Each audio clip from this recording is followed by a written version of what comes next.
Bonsoir et merci d'être Lumière du Monde Télévision. Merci de nous faire confiance pour vous informer. Tout de suite, place au sommaire de votre journal. Au Mali, le DINIM bloque les importations de carburant et accentue la pression sur Bamako. La pénurie d'essence et de gasoil continue de paralyser le pays. L'administration américaine est entrée ce jeudi dans son 37e jour de paralysie budgétaire, battant record de longévité. Les conséquences économiques et politiques sont de plus en plus lourdes pour l'administration Trump. À l'origine de ce shutdown, la mésentente entre républicains et démocrates a adopté un nouveau budget. Et puis, en religion, la Chine a pris position aux côtés du Nigeria, où le président américain a récemment évoqué une possible action militaire en raison de la persécution des chrétiens dans ce pays d'Afrique de l'Ouest. Les tueries en masse des chrétiens ne doivent pas être impunies, a déclaré le président américain Donald Trump. Le DINIM resserre l'étau sur le Mali. Le groupe djihadiste affilié à Al-Qaïda impose depuis début septembre un embargo sur les importations de carburant vers la capitale Bamako, déclenchant ainsi une pénurie d'essence qui paralyse le pays. Sur ces images satellites, d'interminables files de voitures aux abords des stations-service de Bamako. De jour comme de nuit, obtenir du carburant ici est un véritable parcours du combattant. Cela fait maintenant 4 jours que nous sommes à la station. Nous manquons de mots pour décrire notre situation. Nous espérons une amélioration rapide. Une situation de blocage qui dure déjà depuis plus d'un mois et paralyse petit à petit toute la vie de la capitale. Écoles et universités sont désormais fermées. Plusieurs ambassades ont également appelé leurs ressortissants à quitter le Mali dès que possible. En cause, des attaques djihadistes quasi quotidiennes sur les routes maliennes, provoquées par le JNIM, ce groupe terroriste particulièrement actif dans la région. Ce dernier tente d'étouffer économiquement la capitale pour faire tomber le gouvernement, comme l'explique notre journaliste Wassim Nasr. Alors on parle, investir la ville avec bannière noire au vent n'est pas possible ni militairement ni politiquement pour le JNIM. Donc ça serait uniquement possible à travers une coalition, disons, assez large pour rassurer les Bamakois et même ceux qui sont toujours les soutiens donc, de l'actuel régime. Donc ils travaillent sur cet aspect-là. Donc quelque chose de collégial, une sorte de coalition qui mènerait éventuellement à une gouvernance islamique commune et qui, de fait, dissocierait le JNIM de la nébuleuse d'Al-Qaïda qui inquiète tout le monde. Parallèlement, le JNIM bénéficie désormais d'une aide financière conséquente. D'après les informations révélées par France 24, la semaine dernière, le groupe terroriste a libéré 2 otages émiriens et un iranien en échange d'une rançon de 50 à 70 millions de dollars et de matériel militaire. Toujours au Mali, le général Assimi Goïta s'est exprimé lundi. Le pays vit des moments de pénurie de carburant qui impactent fortement son économie et les activités de la population. Le président de la transition a indiqué que son gouvernement travaille à trouver une solution à la situation. Il a également appelé la population à des sacrifices et à limiter les déplacements. Le général Assimi Goïta, président de la transition au Mali, s'est exprimé lundi pour la première fois sur la crise du carburant qui affecte le pays. Cette crise est due au blocage par un groupe djihadiste nommé Jamaat Nusrat al-Islam wal-Muslimin, affilié à Al-Qaïda et qui attaque les camions-citernes sur les principaux axes routiers. Le gouvernement travaille à trouver des solutions aux difficultés actuelles, mais certaines réponses doivent aussi venir des familles. Par exemple, ceux qui ont l'habitude de sortir plusieurs fois par jour en voiture ou à moto doivent comprendre que nous traversons une période difficile marquée par la pénurie de carburant. Il est nécessaire de limiter les déplacements inutiles et de chercher des solutions au sein de chaque foyer. Je remercie la population pour sa patience, mais il faut comprendre que cette situation va perdurer encore un certain temps. L'armée malienne a tenté d'escorter les camions de carburant des zones frontalières jusqu'à Bamako, tout en ciblant les sites des djihadistes par des frappes aériennes. Lors de l'escorte des convois et des camions-citernes, nous enregistrons malheureusement des pertes humaines, des embuscades, des camions qui prennent feu et des personnes qui meurent brûlées. Si ce carburant est ensuite détourné ou vendu à un prix élevé alors qu'il y a des morts et des blessés sur les routes, ceux qui le font jouent en réalité le jeu de l'ennemi. Le blocus constitue un revers majeur pour les autorités maliennes alors que le pays dépend des importations de carburant en provenance du Sénégal et de la Côte d'Ivoire. Et nous restons sur le continent africain. La Cour suprême de la Mauritanie a confirmé la condamnation de l'ex-président Mohamed Ould Abdelaziz à 15 ans de prison ferme avec confiscation de ses biens et privation de ses droits civiques. Il s'agissait d'une audience en cassation dans le cadre d'un feuilleton judiciaire auquel se soumet l'ex-dirigeant depuis plusieurs années. Mohamed Ould Abdelaziz est condamné pour enrichissement illicite et trafic d'influence. En Mauritanie, la Cour suprême a rejeté le recours de l'ancien président Mohamed Ould Abdelaziz, confirmant sa condamnation à 15 ans de prison pour enrichissement illicite et trafic d'influence. À la tête du pays de 2008 à 2019, l'ex-chef d'État avait été condamné en première instance en décembre 2023 à 5 ans de prison ferme.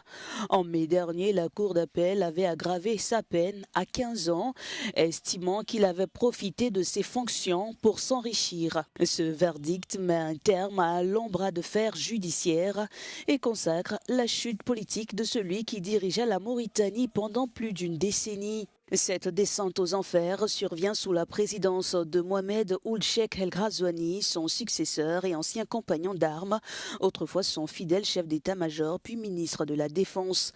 Les relations entre les deux hommes s'étaient rapidement détériorées après la passation du pouvoir.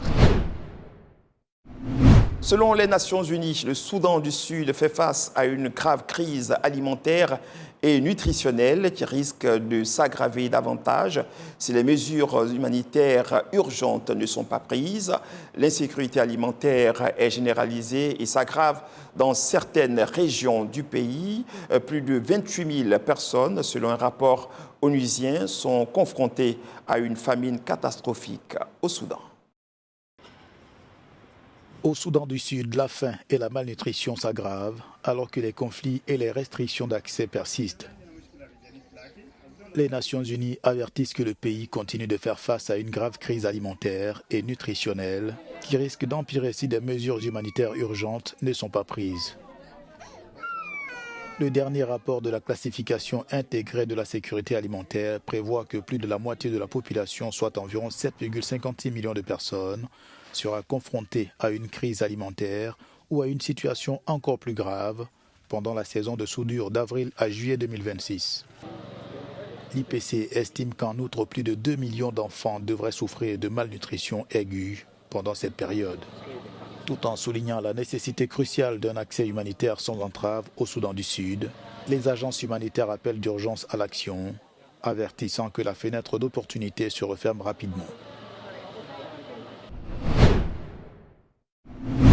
Au Cameroun, malgré l'appel à la ville morte lancé par l'opposant Issa Bakary Kourouma, la vie reprend son cours à Douala, même si les activités tournent au ralenti alors que les préparatifs de l'investiture du président Paul Biya pour un 8e mandat vont bon train. Avenue Kennedy en plein cœur de Yaoundé ce lundi. L'affluence n'est pas celle des grands jours, mais des réparateurs de téléphones comme Gamou sont fidèles au rendez-vous. Pas question de rester à la maison en ce premier jour de ville morte, à l'appel du candidat Issa Kourouma Bakary qui conteste toujours la victoire de Paul Biya. Histoire vivement, on ne connaît pas ça ici. Seulement on est déstabilisé parce qu'on parle de guerre, on parle de ville morte. On n'a plus le gain qu'on gagnait comme avant. Maintenant pour rentrer avec une somme de 3 à 4 000 ici, c'est des problèmes. On souffre, mais on fait avec. Quelques mètres plus loin, Angèle, la trentaine, essaie de survivre en vendant de la bière. La clientèle se fait rare, mais elle ne peut se permettre de rester à la maison au risque de ne pouvoir nourrir ses 2 enfants. Nous sommes là parce que le pays va mal. Parce que si je ne sors pas comme ça, les enfants ne peuvent pas manger. Donc je suis obligée de sortir pour me débrouiller, pour regarder comment je suis installée. Je suis obligée de faire ça pour survivre. Dans les rues de Yaoundé, la circulation était quasi normale. Une situation qui cache mal le blocus dont est victime la capitale depuis le début de la crise post-électorale. Les produits de grande consommation se font rares, au grand regret des citoyens ordinaires comme ce vendeur de téléphone d'une 60aine d'années. Je veux faire comment alors pour manger? Vous voulez que nous on meure seulement? Le cas ne vient pas avec la nourriture. On ne voyait pas. Dis-moi. Il y a de tout là. Les arachides ne viennent pas. Le saut d'arachide maintenant là coûte combien? Cher. Tout est cher au marché. Alors que le mot d'ordre de ville morte court jusqu'à mercredi, à l'Assemblée nationale, les préparatifs pour la cérémonie de prestation de serment vont bon train. Paul Biya, déclaré vainqueur et qui, à 92 ans, dont bientôt 43 au pouvoir, empile pour un 8e mandat de 7 ans, devrait le faire dans les prochains jours.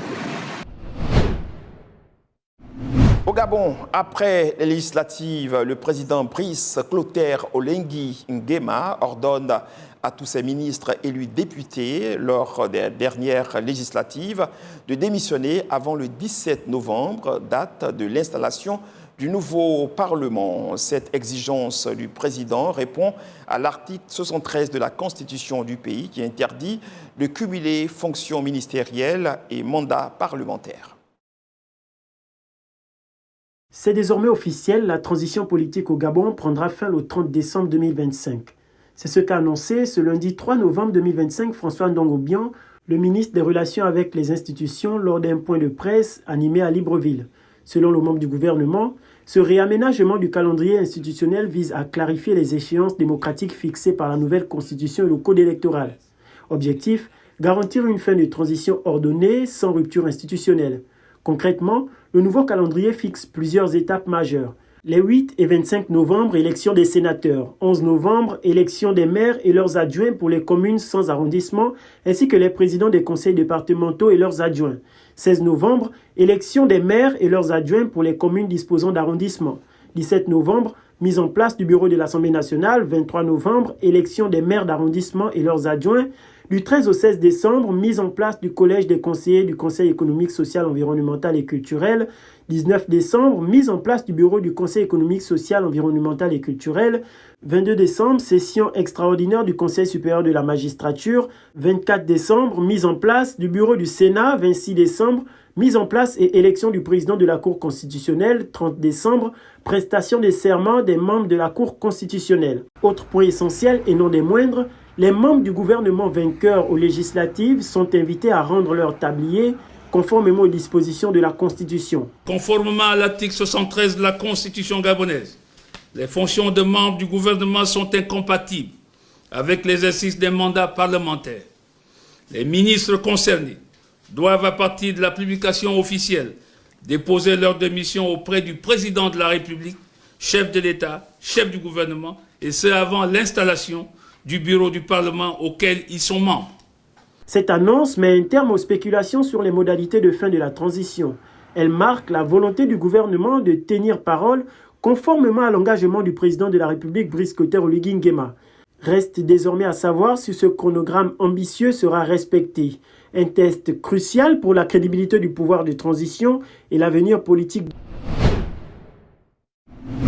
En Israël, le corps d'Ital Chen, dernier soldat retenu captif à Gaza, a été rapatrié et remis aux autorités israéliennes. Il aura passé 760 jours dans les geôles du groupe islamiste palestinien, le Hamas.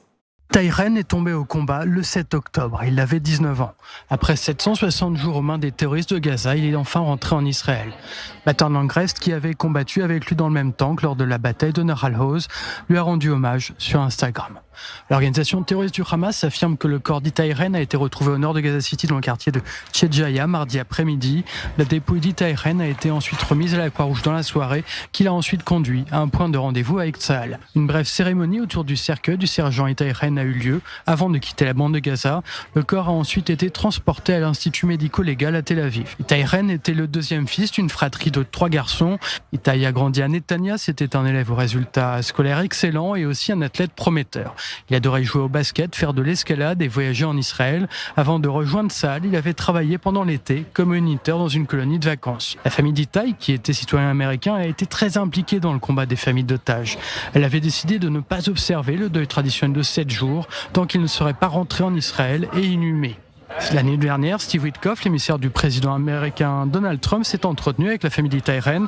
Il a loué leur combat pour le retour de tous les otages et précisé que leur engagement avait permis au président Trump de prendre conscience de l'importance de ramener tous les otages en Israël. Ruby et Hagit Ren. Les parents d'Itai ont également parlé avec le Premier ministre Netanyahou. Ruby, le père, a insisté, le sacrifice de son fils ne doit pas être vain. Il faut éviter de revenir au discours clivant d'avant le 7 octobre. Ils ont également demandé à Benjamin Netanyahou de mettre en place une commission d'enquête. Pour les parents d'Itai Ren, le peuple d'Israël et les 2000 familles endeuillées méritent d'avoir des réponses. Ruby et Hagit Ren rappellent que les corps de 7 otages sont encore à Gaza. Et toujours à l'international, l'administration américaine est entrée ce jeudi dans son 37e jour de paralysie budgétaire, battant un record de longévité. Les conséquences économiques et politiques de ce shutdown sont de plus en plus lourdes sur l'administration Trump. L'administration fédérale fonctionne donc au ralenti. À l'origine de ce blocage, la mésentente entre républicains et démocrates a adopté un nouveau budget. Jamais un shutdown n'avait duré si longtemps outre-Atlantique. Les États-Unis sont entrés dans leur 36e jour de paralysie budgétaire ce mercredi. Une durée inédite, le précédent record, 35 jours, avait eu lieu en 2019 lors du premier mandat de Donald Trump. L'administration fédérale fonctionne au ralenti. De nombreux programmes fédéraux ont été supprimés, des vols perturbés et des milliers de fonctionnaires attendent de toucher leur salaire. L'aide alimentaire, les fonds destinés à la garde d'enfants et d'innombrables autres services publics ont été interrompus. Les élus sont incapables de s'entendre pour adopter un nouveau budget. Au Congrès, les positions des deux camps ne bougent pas. Les républicains proposent une prolongation du budget actuel avec les mêmes niveaux de dépenses et les démocrates réclament une prolongation de subventions pour les programmes d'assurance santé à destination de ménages à bas revenus. Une situation soutenue par le président américain Donald Trump. Celui-ci a déclaré qu'il refusait de négocier avec les démocrates tant qu'ils n'auront pas accepté de débloquer l'État fédéral et de soutenir le budget proposé par son administration. Et toujours aux États-Unis, les candidats démocrates ont remporté mardi les 3 premiers scrutins majeurs organisés depuis que le républicain Donald Trump est arrivé à la Maison-Blanche en janvier dernier, redonnant du souffle à un parti en difficulté depuis son revers électoral de l'an dernier. Question pendante, que réservent les élections de mi-mandat en 2026 au Congrès américain? Un an jour pour jour après son élection, Donald Trump fait face à un premier revers dans les urnes. L'un après l'autre, les scrutins de ce mardi ont vu les démocrates l'emporter, à commencer par la Virginie. Dans cet État clé aux mains des républicains jusqu'alors, c'est la candidate démocrate Abigail Spanberger, ancienne agente de la CIA, qui devient la première femme gouverneure de l'État, sur fond de mécontentement face aux politiques de Donald Trump. Nous avons envoyé un message au monde entier. En 2025, la Virginie a choisi le pragmatisme plutôt que le sectarisme. Nous avons choisi notre État plutôt que le chaos. Même victoire démocrate dans le New Jersey voisin, où le poste revient à Mikey Sherrill, gagnante face au républicain Jack Ciattarelli. Déjà dirigé depuis 8 ans par un démocrate, cet État du nord du pays n'a jamais été remporté par Donald Trump lors d'une élection présidentielle. Mais le milliardaire républicain y avait considérablement réduit l'écart en 2024, notamment auprès des électeurs hispaniques. Sur son réseau Truth Social, Donald Trump donne sa propre explication de ces déconvenues. Trump n'était pas sur les bulletins de vote. Avec la paralysie budgétaire, ce sont les 2 raisons pour lesquelles les républicains ont perdu les élections ce soir, selon les sondeurs. À l'autre bout du pays, la Californie a, elle, approuvé un texte visant à redécouper sa carte électorale en faveur des démocrates. Une mesure qui doit permettre de leur donner 5 sièges supplémentaires à la Chambre des représentants, en riposte à une manœuvre similaire réalisée par le Texas républicain sous la pression de Donald Trump. Le président américain espère conserver sa courte majorité au Congrès lors des élections législatives de mi-mandat dans un an. Et nous parlons à présent religion dans votre journal. La Chine a pris position aux côtés du Nigeria, où le président américain Donald Trump a récemment évoqué une possible action militaire en raison de la persécution des chrétiens dans ce pays d'Afrique de l'Ouest. Les tueries en masse des chrétiens ne doivent pas être impunies, avait déclaré le président américain. La Chine a pris position pour le Nigeria, où le président américain a récemment évoqué une possible action militaire en raison d'une supposée persécution des chrétiens dans ce pays d'Afrique de l'Ouest. Mardi, la diplomatie chinoise a été très claire en conférence de presse. La Chine soutient fermement le gouvernement nigérian dans sa volonté de conduire son peuple à suivre une voie de développement adaptée. La Chine s'oppose à tout pays qui s'ingère dans les affaires intérieures d'autres pays et s'oppose au recours fréquent aux sanctions et aux menaces militaires. Le président Trump a récemment déclaré que le christianisme était confronté à une menace existentielle au Nigeria de la part de groupes djihadistes tels que l'État islamique en Afrique de l'Ouest et Boko Haram.